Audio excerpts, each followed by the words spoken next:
कहते हैं 84 लाख योनियों में मनुष्य सबसे श्रेष्ठ योनि का जीव माना जाता है और मनुष्य ही अपने बुद्धि के प्रयोग से अपने जीवन को सुखी बना सकता है। अगर मैं आपसे कहूँ तो हम सब अपने जीवन में जो कुछ भी कार्य करते हैं, अपने शरीर से, अपने वाणी से, अपने मन से, उसके पीछे हमारा उद्देश्य सुख पाना ही होता है। लेकिन दोस्तों, क्या आप जानते हैं कि हमारे जीवन के सुख का साधन क्या है? आज के इस वीडियो में हम अपने उन 10 पाप कर्मों की चर्चा करने वाले हैं, जिन पाप कर्मों को अगर हम अपने जीवन से परित्याग कर दें, अपने जीवन से बाहर निकाल दें, तो हम पूरी आयु सुखी और स्वस्थ जीवन बिता सकते हैं। ये मैं नहीं कह रहा हूँ, ये प्रभु सम्मित व्याख्या, प्रभु सम्मित शास्त्र कहता है। आप जानते हैं कि हमारे जो वेद हैं, हमारा जो आयुर्वेद है, हमारे जो उपनिषद हैं, आदि-आदि ग्रंथ हैं, इनमें लिखे गए वचनों को प्रभु सम्मित वचन कहा गया है, जिन्हें राज शासन के समान कठोर कहा गया है और इनका अपने जीवन में हर प्रयास करके पालन करने को कहा गया है। नमस्कार आप सभी को, मैं आप सभी का छोटा भाई अनुज। आज के इस वीडियो में हमारे जीवन से जुड़े हुए 10 पाप कर्मों की चर्चा करने वाला हूँ, जिन पाप कर्मों का मन से, वाणी से और शरीर से परित्याग कर देने पर कोई भी मनुष्य सुखी रहने लगता है। और जिस दिन आपके भीतर से उस सुख की अनुभूति आपको होना शुरू हो जाएगी, उस दिन सुख को पाने के लिए आप सांसारिक साधनों की व्यवस्था करने के पीछे नहीं भागेंगे। तो चलिए, बिना देरी के आज की वीडियो प्रारंभ करते हैं। आयुर्वेद शास्त्र में लिखा गया है दोस्तों, हिंसास्तेन्यथा काव्यम शून्यम परुषामृते संभिन्नालापम व्यापादम विद्या द्विग्विपर्यम।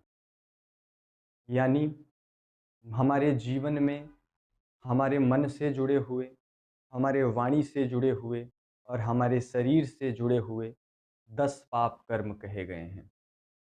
जो भी हमारे जीवन के कर्म होते हैं, जिनसे हमें आनंद मिलता है, सुख मिलता है, उन्हीं कर्मों को शुभ कर्म या धर्म कहा जाता है। और जिन कर्मों से, जिन वचनों से, जिन विचारों से हम दुख को अपने इर्द-गिर्द समेट लेते हैं, उसी को अधर्म या पाप कहा जाता है दोस्तों।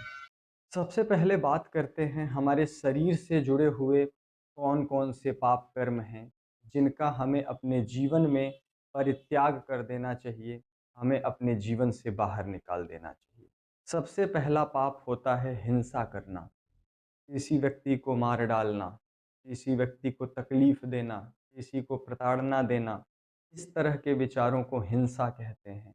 और इस हिंसा का मनुष्य को अपने जीवन से सदैव परित्याग करना चाहिए, हमेशा बचने की कोशिश करनी चाहिए। दूसरा, हमारे शरीर का पाप कर्म है स्तेय, जिसे चोरी करना कहते हैं।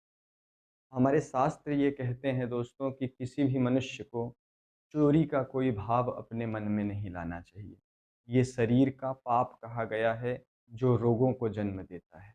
तीसरा शारीरिक पाप कर्म है अन्यथा काम, जिसे अनुचित ढंग से सुख का उपभोग करना कहते हैं। आज मेरे पास करोड़ों रुपए आ गए, मैंने 4-4 बंगले बनवा लिया, मैंने बीएमडब्ल्यू, मर्सिडीज़ गाड़ियाँ खरीद ली, उसके बाद मैंने वेश्यावृत्ति करना शुरू कर दिया। मैंने अपने धन का अनुचित ढंग से उपभोग करना शुरू कर दिया। हमने ऐसे साधन इकट्ठा कर लिए, जिससे हमें लगने लगा कि यही तो सुख का साधन है। लेकिन माफ़ करिएगा दोस्तों, इसे अन्यथा काम कहते हैं। आपके पास बहुत अधिक पैसा है तो दूसरों को सहयोग करिए, दूसरों को सपोर्ट करिए, न कि उस पैसे को किसी अनुचित ढंग के सुख का उपभोग करने में खर्च करिए।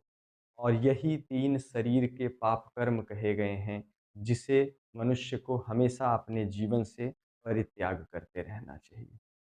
दूसरा है वाणी का कर्म, क्योंकि हमारे जीवन में कर्म भी 3 ही प्रकार के होते हैं। मनसा वाचा कर्मणा, हम कहते भी हैं मन से, वचन से, कर्म से। इन तीनों चीज़ों से हमें इन पाप कर्मों को निकालना है। तो आइए जानते हैं हमारी वाणी से जुड़ा हुआ पाप कर्म कौन-सा है। झूठी बातें बोलना, चुगलखोरी करना, किसी के मन को कठोर वचन बोल कर के दुखा देना, किसी को गाली-गलौज करना, किसी को माँ-बहन की गालियाँ देना, किसी को ऐसे अभद्र टिप्पणी के साथ जवाब देना जिससे उसका मन दुखी हो जाए। दोगलेपन की बात करना, आज मैं आपके साथ बैठा हूँ, आपको बोल दूँ कि आप बड़े अच्छे हैं। अरे मेरा दोस्त रमेश तो बहुत ईमानदार है, बहुत अच्छा है, वो मेरी बहुत मदद करता है। और 5 ही मिनट बीतने के बाद मैं सुरेश के पास जा कर के ये कहने लगूँ कि अरे मारो, रमेश तो महानिकृष्ट व्यक्ति है। वो तो इतना दोगला व्यक्ति है कि कभी मदद के लिए खड़ा भी नहीं होता। इस तरह जो लोग दोगलेपन की बात करते हैं, इसे वाणी का पाप कहा गया है दोस्तों। ऐसे लोग कभी जीवन में सुखी नहीं रह सकते हैं। ऐसे लोगों को कभी आनंद नहीं मिल सकता है क्योंकि उनका जीवन अपने वाणी के प्रयोग में हमेशा दोगली बात ही निकालने की कोशिश करेगा। वो 10 मिनट पहले कुछ कहेंगे और 10 मिनट बाद कुछ कहेंगे।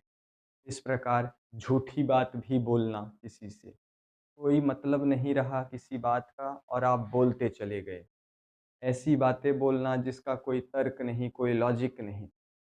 जिन बातों को सामने वाला ही काट करके आपको कह दे कि अरे क्या बात करते हो? क्यों झूठी-फूटी बात कर रहे हो? इस तरह के झूठी बातों को भी बोलना वाणी का पाप कर्म माना जाता है। इसलिए दोस्तों ये जो 4 वाणी के पाप कर्म मैंने बताए, इसका भी हमें अपने वाणी से जीवन भर परित्याग करना चाहिए। उसके बाद हमारे मन के भी कुछ पाप कर्म होते हैं, जो हमारे मन की अवस्था से जन्म लेते हैं। जैसे किसी को मार डालना या किसी को मरवा डालने की योजना बनाना। मेरे साथ किसी ने थोड़ा-सा गलत क्या कर दिया, मैं ऐसे विचार उसके लिए अपने भीतर बिठा लूँ कि अब तो मैं इसको छोड़ूँगा नहीं, इसको मार डालूँगा। इस तरह की विचारधारा को व्यापाद कहते हैं। किसी को मार डालना या किसी को मरवा डालने की योजना बनाना। दूसरों की संपत्तियों को हड़प जाने की इच्छा करना। मेरे पास अगर 2 रोटी है तो मैं उस 2 रोटी को खाकर सुख की अनुभव करूँगा। अगर मेरे पास करोड़ों रुपए है तो मैं उस करोड़ रुपए को भी धर्म कार्य में लगा करके उससे सुख का अनुभव करूँगा। न कि कभी भी अपनी अवस्था को ठीक करने के लिए किसी दूसरे की संपत्ति को हड़पने का विचार बना लूँगा। शास्त्र में लिखे गए वचनों के विरुद्ध सोचना, हमारे आप्त पुरुषों की वाक्यों का अनादर करना, उनकी कही गई बात को झूठा साबित करना, भगत सिंह, चंद्रशेखर, राजगुरु, झांसी की रानी लक्ष्मीबाई, तात्या टोपे, दयानंद सरस्वती, विवेकानंद, भगवान राम, भगवान कृष्ण जैसे लोगों की कही गई बातों में खोट निकालना, ये दिग्विपर्यय है। ये शास्त्र के और आप्त वचनों के विपरीत सोचना है जिसे मन का पाप कहा गया है दोस्तों। और इन्हीं को मानसिक रोग भी कहा गया है, जिसे रजोगुण और तमोगुण कहते हैं। जिसमें हम किसी के प्रति ईर्ष्या रखते हैं, जलन रखते हैं, द्वेष रखते हैं, कपट रखते हैं। इस तरीके का जब विचार मन में उत्पन्न हो, तो इसी को रजोगुण नामक मानसिक रोग कहा जाता है।